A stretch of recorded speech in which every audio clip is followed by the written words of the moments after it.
Hi guys, welcome to our NB training part 3. In this session we will be covering sequence and series. In the previous two sessions I've covered trigonometry and algebra. Trigonometry we have covered all these types of questions, and algebra, which was part 2, I've covered equation, inequalities, exponents, log, surds, factor and remainder theorem. Now in part 3 where we are doing sequence and series. Make sure that you see the description box and click on part 1, which is trigonometry, to view the video, or part 2, algebra, to view the video. So we have some good questions here on sequence and series. So let us look at some of the content of sequence and series that we will be looking at, which is patterns, linear, quadratic, unknown patterns, right? Sequence and series, arithmetic, geometric, and convergence. You should know convergence of geometric series, and sigma notation, and Pascal's triangle. Alright, so Pascal's triangle is a triangle where you can find lots of patterns. Sigma notation is right. So let us get straight into it. So question 1, we want to find the general term Tn of the sequence. So of these following sequences, let's find the general term Tn. So we have -4, -7, -10, -3. It seems like we are subtracting 3 each time, so you can just write down Tn is equal to Bn plus C, or A plus N minus 1D. But we have an easier way of calculating A plus N minus 1D. So let me show you how. So we say Tn is equal to, what are you doing each time? So each time you are subtracting 3. So we just write down minus 3n. And what would the term be before this -4? The term before this -4 would have been, since you are subtracting 3, just add 3 here. So the term before -4 would have been -1. So my general term of the sequence is just minus 3n minus 1. Now let me show you using the metric formula.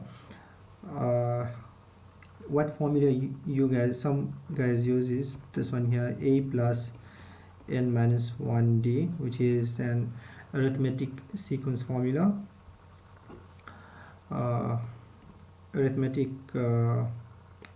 Sequence formula, yeah. So A is basically -4 plus N minus 1, which is N minus 1, times D. The common difference is -3. So if you open up everything, you get -4 plus minus 3n. Shouldn't be plus and minus.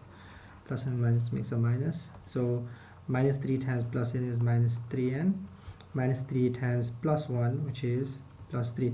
So you can clearly see you're just getting an answer of -3n minus 1. So you get the same answer. Way easier, guys, right?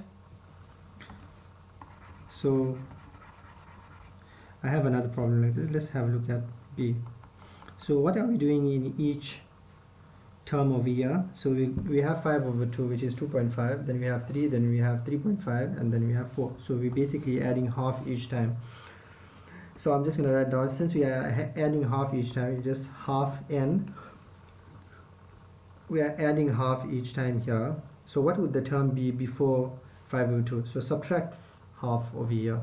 So if you subtract half, you would have ended up with 2. So the sequence is just half n plus the general term of this sequence, arithmetic sequence, just half n plus 2. Let's look at C.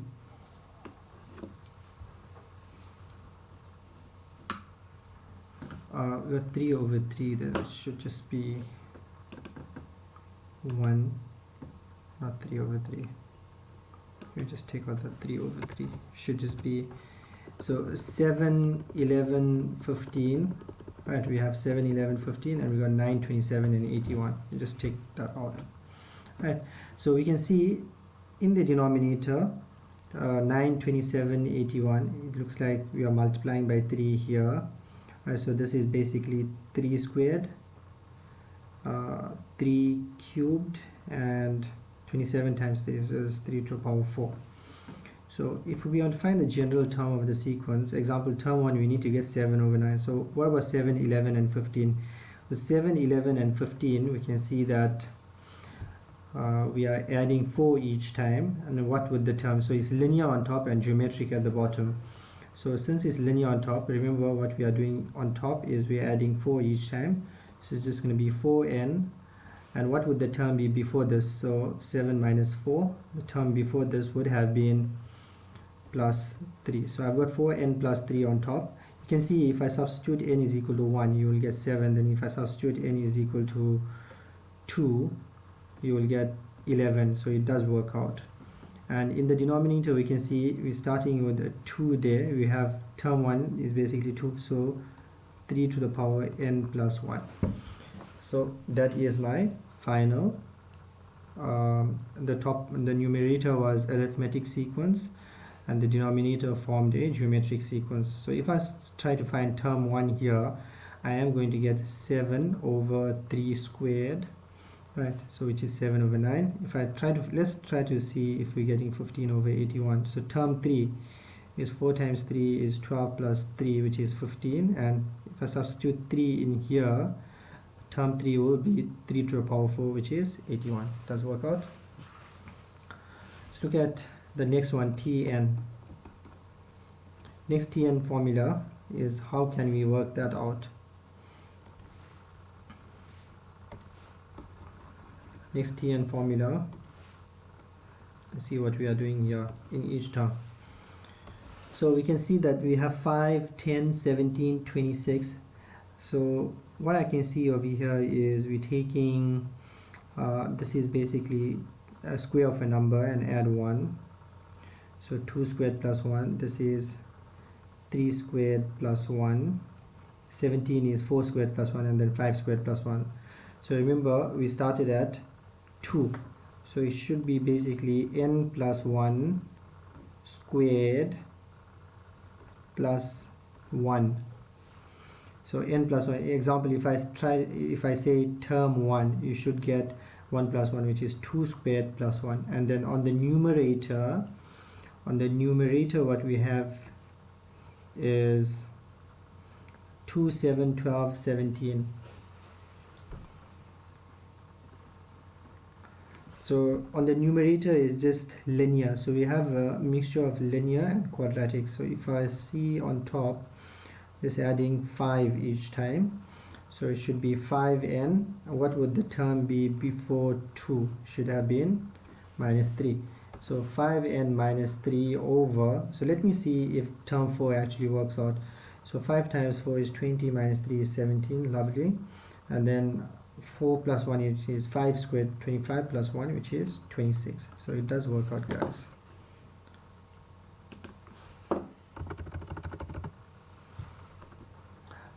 Remember, we can also simplify this. If we have to simplify this, we get 5n minus 3 over, this is n squared plus 2n, and then plus 1, which will give us plus 2. For the denominator 5, 10, 17, 26, you can also go and use the quadratic pattern here. Let us just do it. So you can say, okay, we have 5, right? We should end up with the same thing over here. So we have 5, 10, 17, 26, right?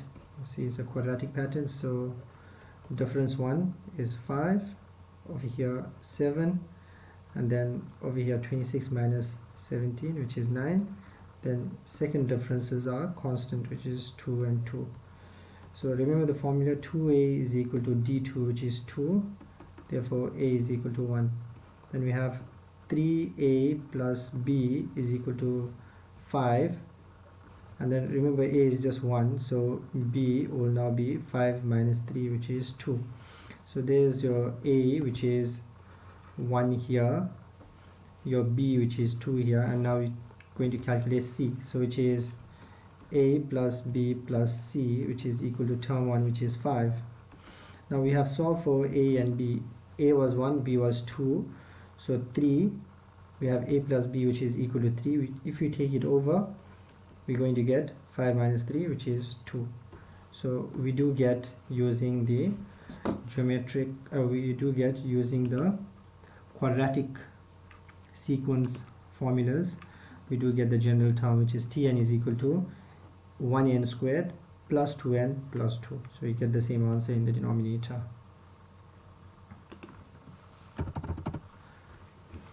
Let's look at question 2. So therefore, what I can write here, therefore Tn is equal to n squared plus 2n plus 2. That was just to work out denominator, guys, but if you can work it out intuitively like this, it's just perfect, right? It will save you all this time here.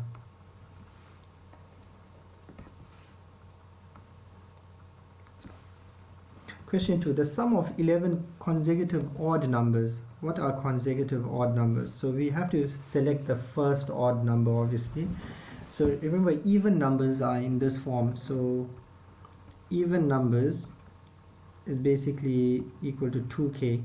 Right, so odd number, if you take this even number and add 1 or minus 1, then you will get an odd number. So let me just say 2k plus 1 is my first odd number. So if my first even number is 2k, what will your next even number be? You have to add 2. So same, you keep on adding 2 now, right? And over here, if my first odd number is 2k plus 1, then what will my next odd number be?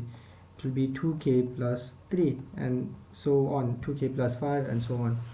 So the sum of 11 consecutive odd numbers is 253. So what we are doing is we are adding up 11 numbers which are odd and consecutive. So the first odd number is basically what we have written here, which is 2k plus 1. We use the same thing.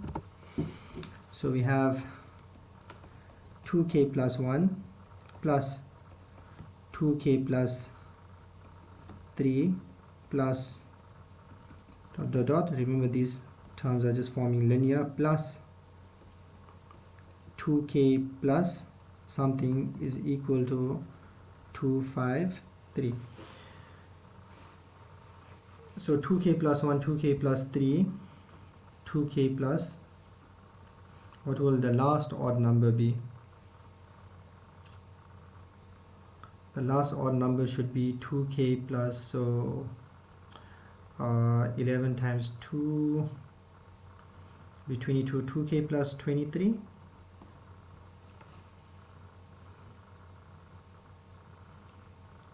Should be 2k plus 23, because if I want to find the second odd number will be 2 times 2 minus 1.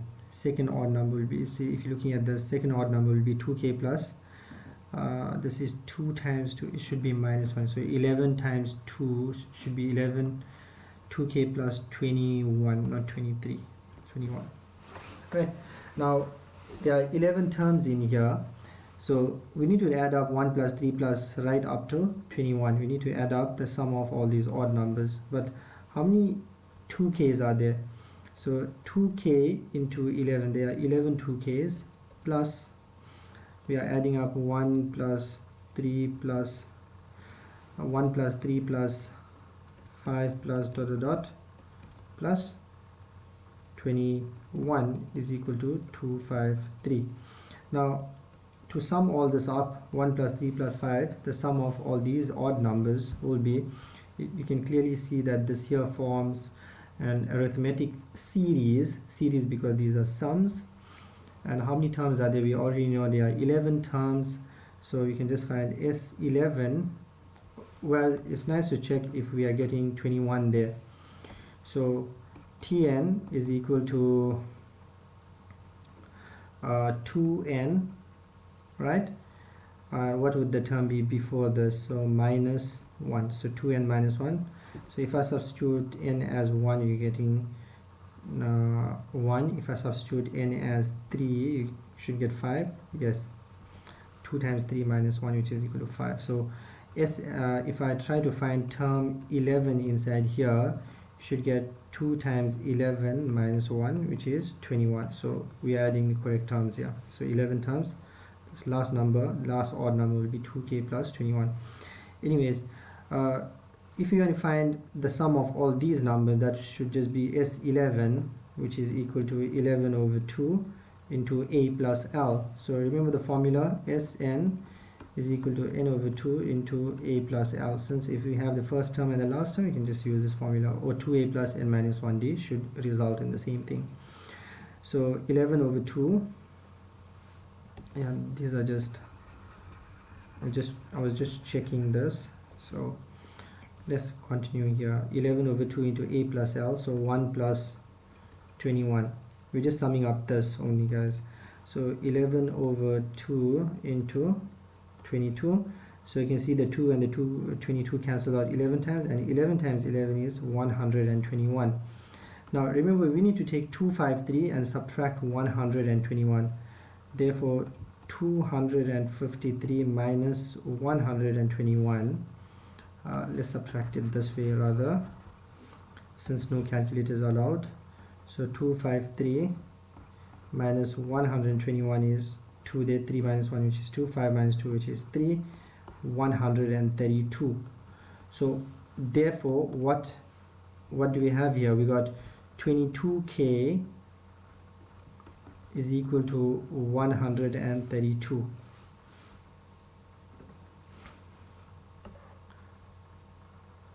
We are going to find the smallest and the largest numbers. Okay, I should have wrote down 22k equals 132, because 22 I can break it up into 11 times 2k is equal to 11 times 12. 11 times 12 should give you 132. Now you can see the 11s cancel out on both sides, and we get k is equal to 6. Now since the value of k is equal to 6, therefore the smallest number and the largest number, what are the smallest and the largest number? So the smallest number is called the minimum. The minimum value that we started off was 2k plus 1, so it's going to be 2k plus 1. K is 6, so it would have been 13, and the maximum or the largest would have been we said 2k plus 21. It was 2k plus 21 was the largest value. 2 times 6, which is 12, plus 21 should give you 33. And yeah, minimum value is 13 and the maximum value is 33.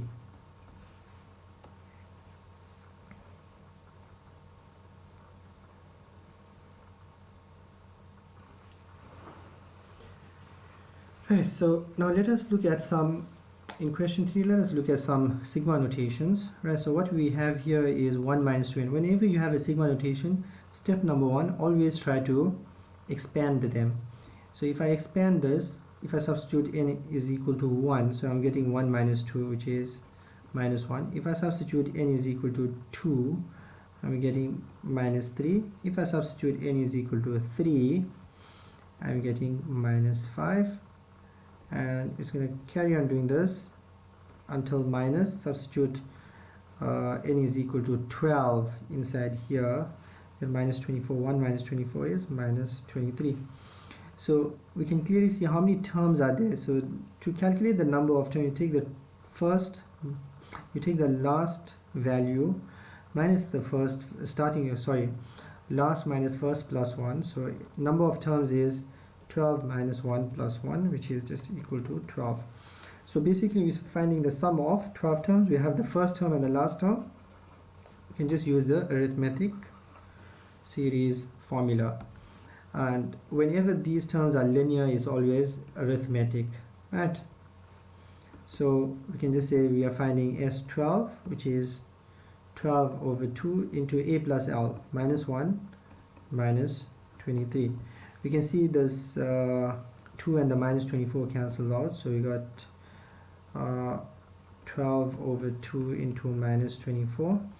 We can see that it's cancelling out minus 12 times and 1 times, and 12 times minus 12 is equal to minus 144. So the sum of all this should give you minus 144.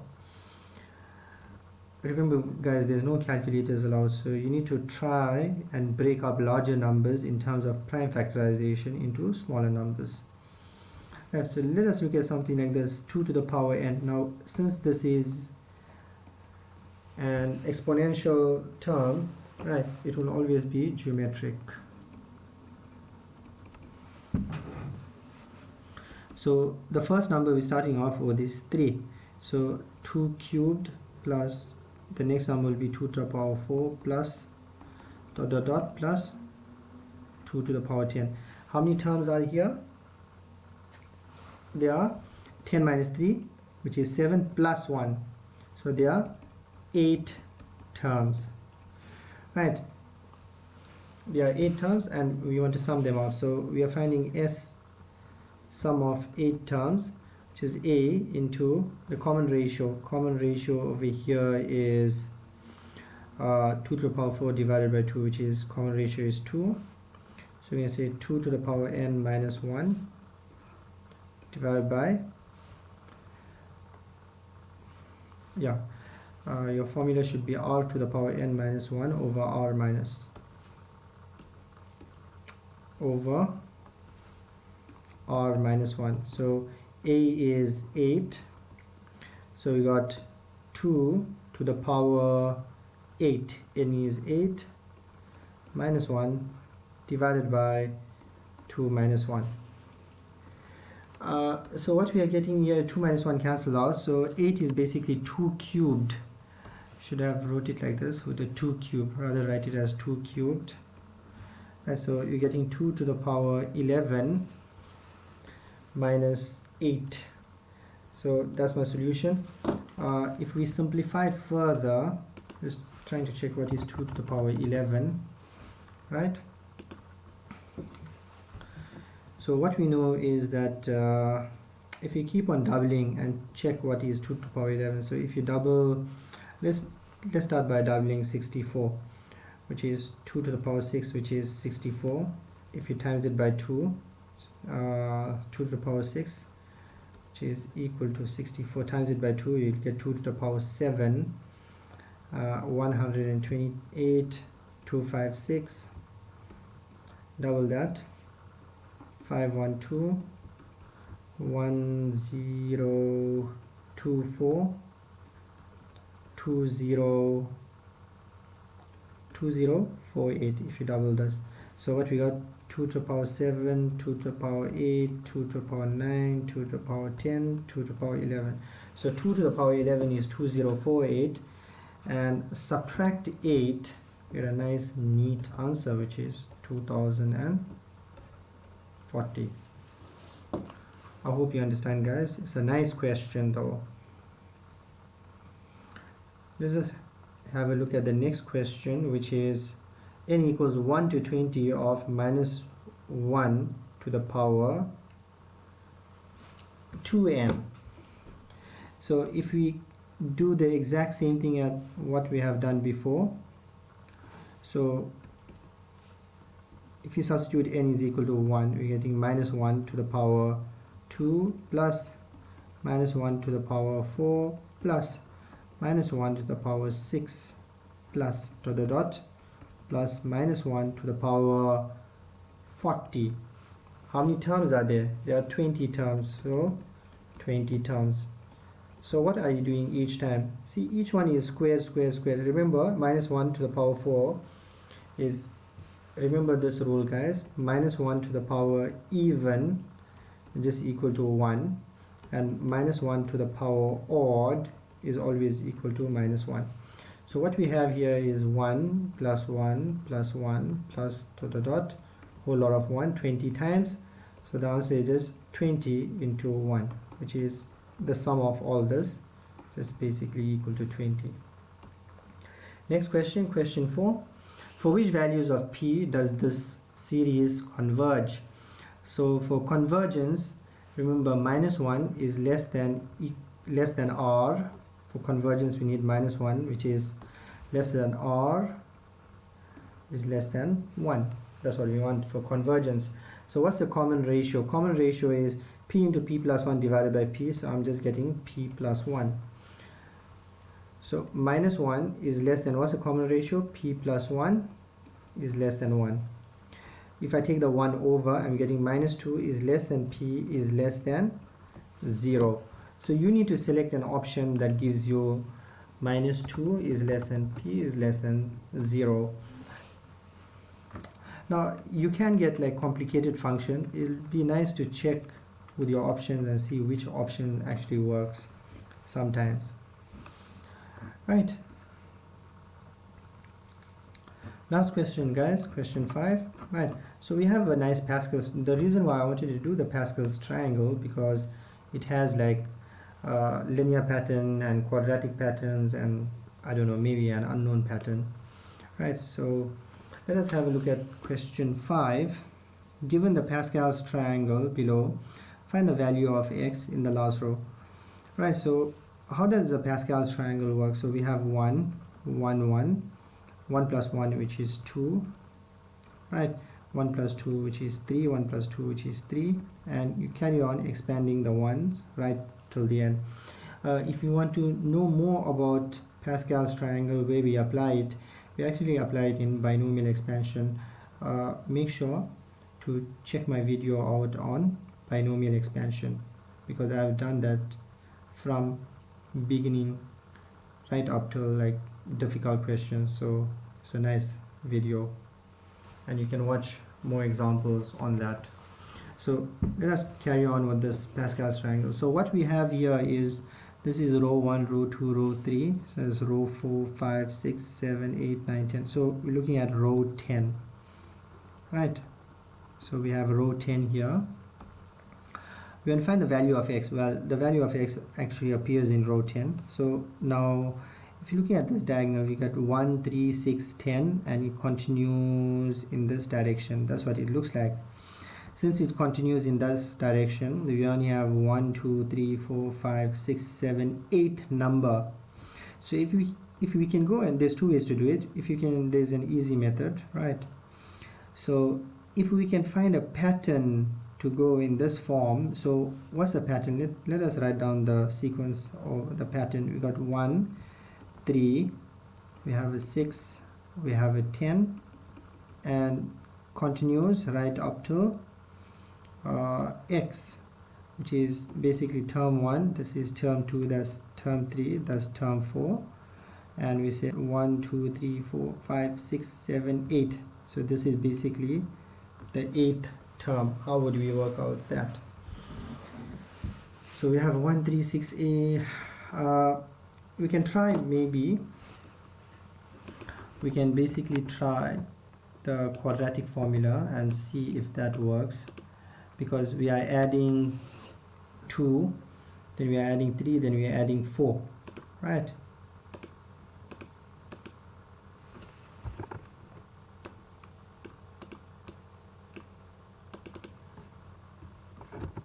I'm just trying to take out these, right?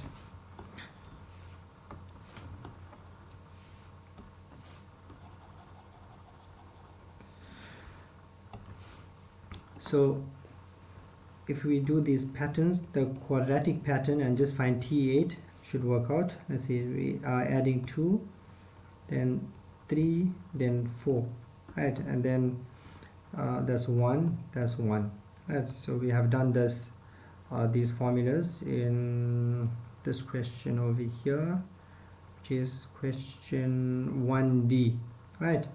Here's the formula: 2a is equal to d2 and stuff, right? So let me do this again. 2a is equal to d2, right?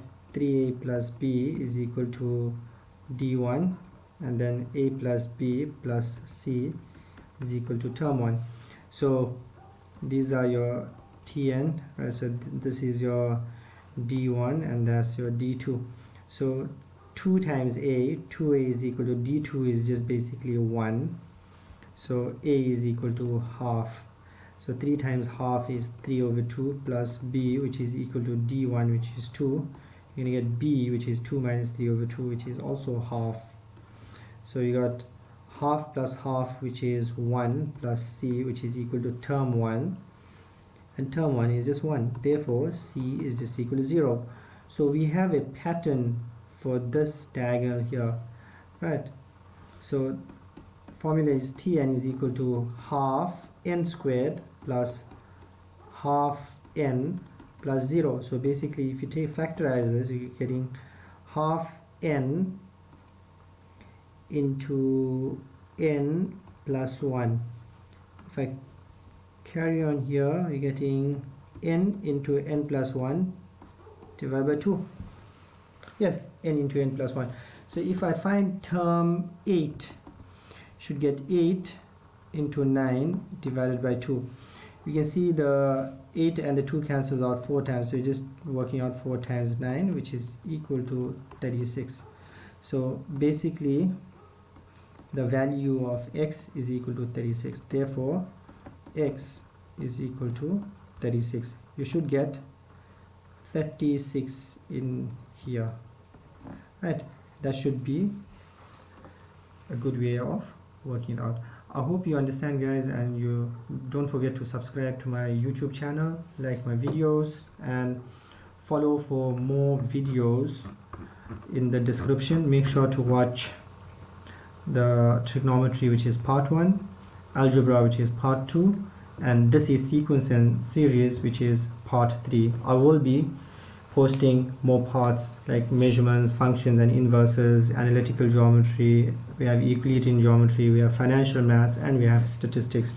There's lots of sections still coming up, so don't forget to click on the bell icon and also comment on my videos. Thank you very much, guys.